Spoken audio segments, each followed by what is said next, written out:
Terima kasih Anda masih bersama kami di Dialog TVRI. Kami masih membahas mengenai hasil penelitian LIPI dalam rangka mendukung diseminasi. Dan pada hari ini lebih khusus kita berbicara mengenai ada kursi roda di belakang yang memiliki teknologi yang canggih karena bisa dikontrol melalui otak, kurang lebih seperti itulah kalau bahasa awam ya. Sekian, kita lanjutkan lagi. Pertanyaan selanjutnya, Pak, bagaimana strategi LIPI untuk penelitian ini bisa berhasil dan kemudian dimanfaatkan masyarakat? Ini berkaitan dengan tadi Pak Arjon juga sampaikan, jadi ruang ini butuh orang-orang lain, butuh pemangku kepentingan lain untuk bisa berjalan lebih jauh. Ini terkait strategi adalah hubungannya dengan anggaran, Pak. Jadi anggaran penelitian kita, seperti kita tahu bahwa secara keseluruhan anggaran penelitian masih rendah. Artinya masih di bawah 0,1% kalau nggak salah. Berarti belum di 0,1, Pak ya? Iya. Masih di bawah 0,1. Iya. Tapi kita tidak pesimis dengan itu. Kita mencoba melakukan kerjasama dengan pihak-pihak lembaga penelitian lain, baik di dalam maupun di luar negeri. Nah, di luar negeri baru-baru ini kita mengadakan international conference, di mana kita mengundang para peneliti pakar di bidang ini, seperti dari PNU, Pusan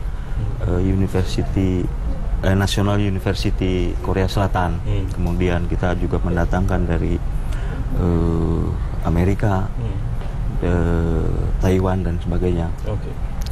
Mereka juga menyambut baik bahwa Indonesia sudah melangkah masuk ke bidang penelitian ini, dan mereka juga menganggap memang hal ini masih baru. Mereka sangat mendukung. Walaupun tidak pesimis, tetapi kita juga tidak berhenti berharap pemerintah, kemudian parlemen juga meningkatkan anggaran harusnya secara signifikan, begitu ya? Saya berharap begitu. Kalau di parlemen komisi berapa biasanya, Pak, jadi mitranya? Komisi 7 ya. Mudah-mudahan juga ditonton, mudah-mudahan Presiden Jokowi juga bisa dengar, karena ini hasilnya, manfaatnya akan sangat besar. Sekarang saya ingin ke Pak Arjon. Pak Arjon, kalau bicara kerjasama, Bapak juga kabarnya sudah melakukan kerjasama dengan Universitas Pajajaran terkait dengan alat kesehatan. Kerjasama seperti apa, Pak? Ya, ini tempoh hari ini kebetulan untuk mendukung ini saya juga tidak lepas dari dukungan perguruan tinggi. Karena memang saya juga membimbing banyak mahasiswa yang juga akan mensupport keberhasilan penelitian ini. Jadi salah satunya adalah mahasiswa dari UNPAD awalnya. Dari situ dasarnya salah satu dosen di sana berinisiasi, saya bilang saya berharap ini bisa dikembangkan ke arah medis, karena saya tidak bisa membuat suatu alat kesehatan tanpa didampingi oleh dokter, karena saya tidak ada kapasitas berbicara masalah kesehatan. Jadi harus kolaborasi. Jadi beliau Profesor Bernard dari jurusan fisika menginisiasi dan mempropos, kebetulan itu sama Dr. Setiawan WR3 UNPAD. Beliau juga langsung menyambut. Saya diundang untuk presentasi di depan dokter-dokter Rumah Sakit Hasan Sadikin. Hasan Sadikin Bandung. Jadi sana juga ketemu Dr. Farid, Dr. Beda Saraf. Kita waktu itu ada semacam seminar.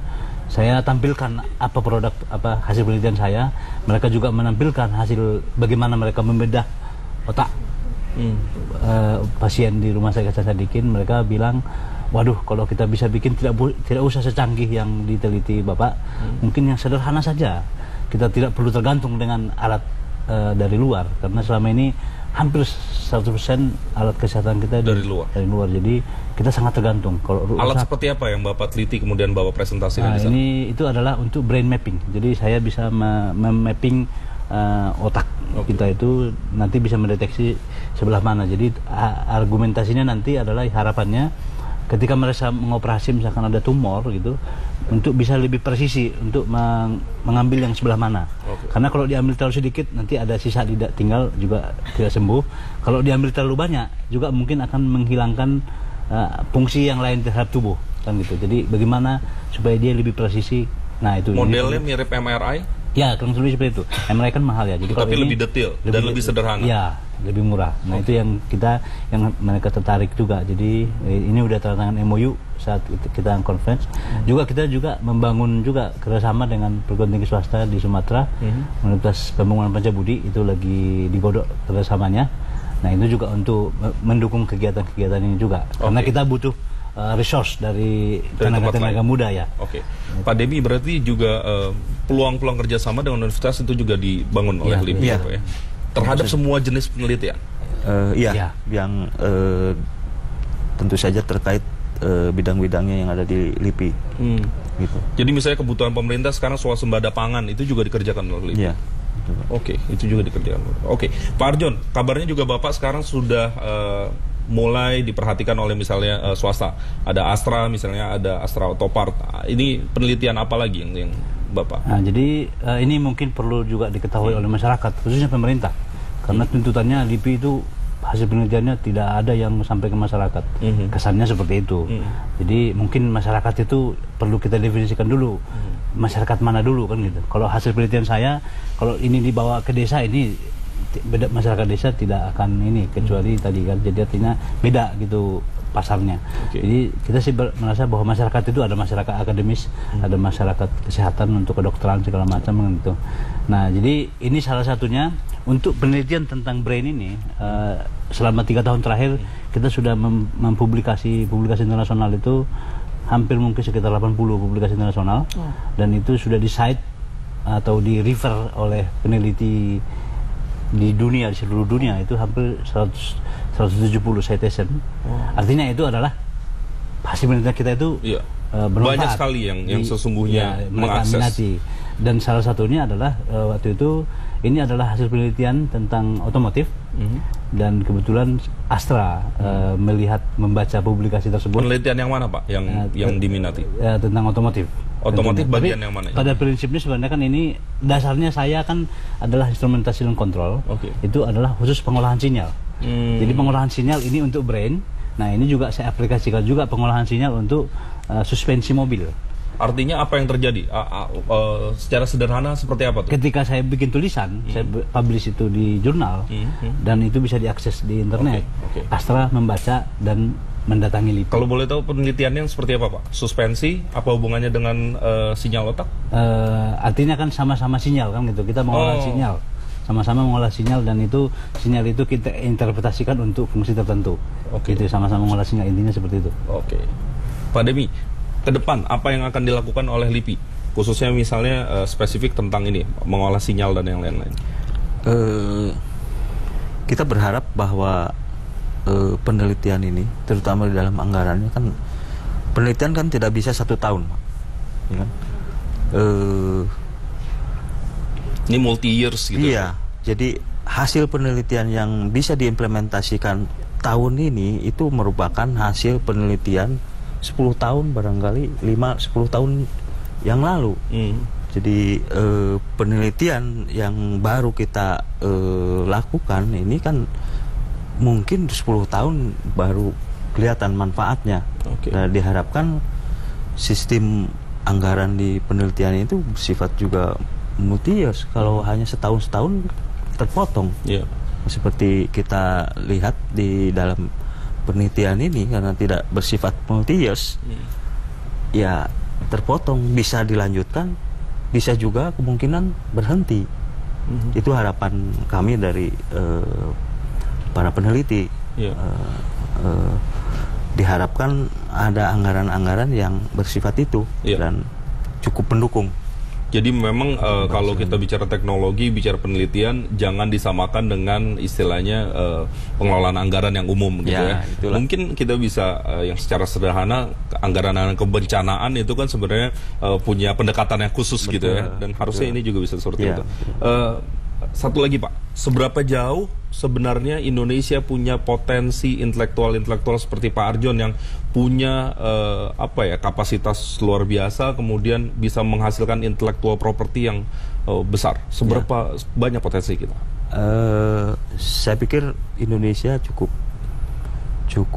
besar potensi para penelitinya seperti Pak Arjon ini. Kemudian Untuk bidang ini khususnya sebenarnya kita memerlukan PSC beberapa PSC, sekurang-kurangnya 5 PSC itu baru bisa dicapai keberhasilan itu, Pak. Nah, sekarang saya pikir dalam hal mengembangkan pendidikan untuk peneliti itu cukup mudah. Indonesia saya pikir sudah cukup memberi peluang lah untuk di bidang pendidikan. Hanya harapan kami adalah tadi anggaran lah yang memang menjadi harus ada keberpihakan pemerintah untuk masalah. Saya pikir begitu, Pak.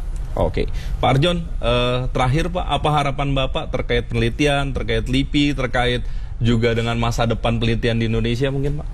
Ya, harapan kita pemerintah mestinya lebih memperhatikan dan menyadari bahwa dunia ini hanya bisa dirubah melalui peneliti, tidak ada yang lain. Jadi mestinya ya sadar atau tidak, negara yang maju pasti didukung oleh penelitian yang maju juga. Bisa dideteksi hampir semua negara. Ketika negara yang dikatakan mungkin mulai mendekati maju, pasti dasarnya adalah dari hasil penelitian. Itulah ininya, jadi harapannya ke depan pemerintah bisa satu dari sisi penganggaran, juga dari memperhatikan. Kita coba Bapak pikir aja, saya mikir dari pagi sampai malam. Ya dengan seperti itu mungkin kalau dilihat dari sini mungkin bagaimana kita didukung atau disupport. Terkadang juga kita sebagai peneliti masih dibebani juga masalah hal-hal administrasi. Seperti tadi saya sebutkan, ini penelitian 1 tahun, anggaran baru keluar bulan September, tapi output harus sama. Harus bulan 12 juga harus selesai. Hal-hal ini adalah sebenarnya harusnya hal-hal anomali begitu ya. Jangan hal umum gitu. Jadi kita tidak bisa berargumen. Kami tidak pernah ada kesempatan mengatakan, oh output kami kurang karena anggaran baru keluar bulan September. Mereka tidak mau tahu. Gitu kan. Mudah-mudahan didengar, mudah-mudahan mulai tahun-tahun mendatang lelang sudah di bulan November, Desember, Januari kick off. Jadi bulan 12 penelitian hasilnya lebih bagus. Pak Demi, Pak Arjon, terima kasih sudah hadir. Mudah-mudahan memberi pencerahan. Mudah-mudahan banyak kalangan swasta yang melihat, kampus-kampus melihat. Mudah-mudahan penelitian-penelitian ini akan lebih bermanfaat untuk masyarakat. Sekali lagi terima kasih sudah hadir. Dan saudara, demikian tadi Dialog TVRI pada kesempatan kali ini. Terima kasih atas perhatian Anda. Selamat siang, sampai jumpa. Terima kasih.